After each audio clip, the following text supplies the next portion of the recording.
Online social games. Every one of these games started out as the brainchild of some bored programmers, cookie-cutter graphic art students, and schmucks with business degrees tired of working at Starbucks. We like this aspect of this popular game, but not that. We wish it had something like this other game similar to it that has things we don't like about it. We even have our own ideas for things we'd like to see in a game. We're going to make our own game with all these things we like, making sure to include every exploitable aspect we can think of to get players to spend real money on the game. If we don't have the ambition to market it to game companies, but we want profits from the game funneled directly to us, we'll just market it as a social network game. Now, if we can get the game marketed to big game companies after all, we've got it made. Genius! No. You are exploiting people's weaknesses and using psychological manipulation for profit. Yes, I am aware all companies do it all the time. Their marketing strategies, and they may not be illegal, but personally, I find most of them immoral. I do see what you did there, and I'm not okay with it. I don't like it. I don't support it. Page down.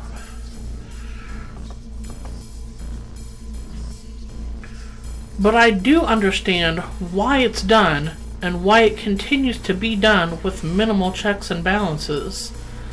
They're copyrighted materials from private companies, so there aren't many regulations on what they can and can't do with their games. These games do not fulfill a basic need and are nothing but a mind-numbing time sink.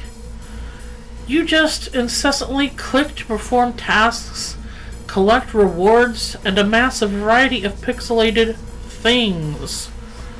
This goes for social network games, MMORPGs, virtual chat games, basically anything you play over the internet that can take your money. Although they can be used to establish long-distance camaraderie and fellowship, and even employ critical thinking skills, the commercialism that's been injected into them disgusts me. I can't knock all games, though, and I'll explain why soon. Even the social aspect beyond chatting is nothing more than having virtual friends who you mainly compete with in the game, but occasionally exchange small favors of gifts and help completing tasks. It's like pretending to have a job where you don't get paid, but you must pay to have more enriching experience with it. When I put it that way, why the fuck would you ever want to do that? But it's what you do and the control you have over that little world that pulls you in. You don't run a farm, a restaurant, or a kingdom, but you can pretend to.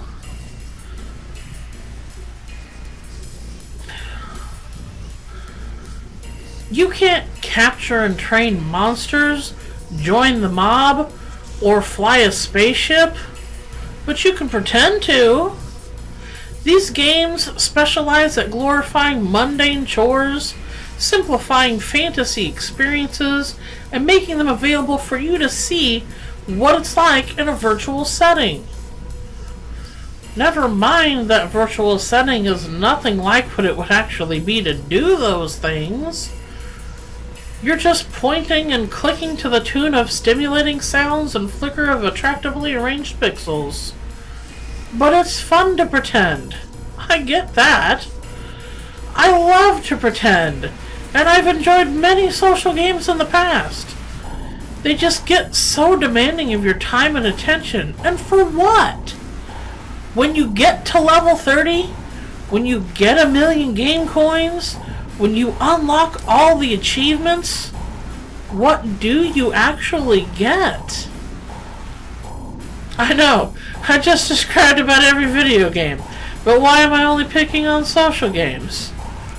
Because they, exponentially more than other games, psychologically manipulate you into spending more time and money on them.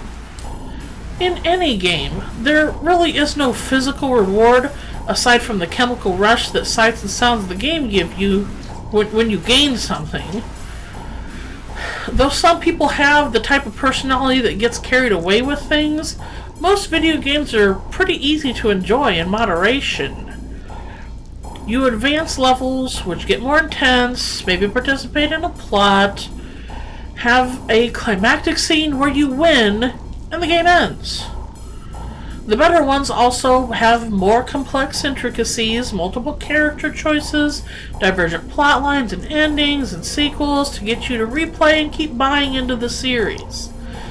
Social games, however, are made to have seemingly endless rewards, as long as you're willing to dedicate yourself more to it. Enjoying social games in moderation is nearly impossible. They are engineered to get you addicted from the start and keep you pushing buttons for treats like a lab rat on crack.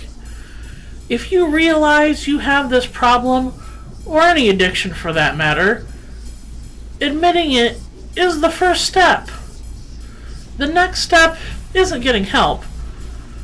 It's actually caring. Do you care enough about yourself to curb this bad behavior before it gets worse? If not, you've got bigger problems that are probably a danger to society should certain things happen. But if you do care, try first to help yourself. Look into budget and time management aids and literature to help you consciously restrict what you spend on your games. If you don't have the willpower to do this by yourself, seek outside help. Get support from a friend, family member, or professional. My best suggestion is to find something else to do with your time, preferably a hobby where you interact with real people and things. You see, when you do stuff in the real world, you get real rewards, develop real relationships, and make a real difference in your life and the lives of others, and even the world. You're not going to get that chemical rush on the same level as those games give you. Your control over the variables you encounter is very limited compared to those games, and there's no guarantee everything will go as you plan, or even that you'll have a good time every time. I'm not trying to discourage you, it's just the disclaimer for some of the little T's and C's of life. Now go! Get away from the computer! Shoo! Go do something worthwhile!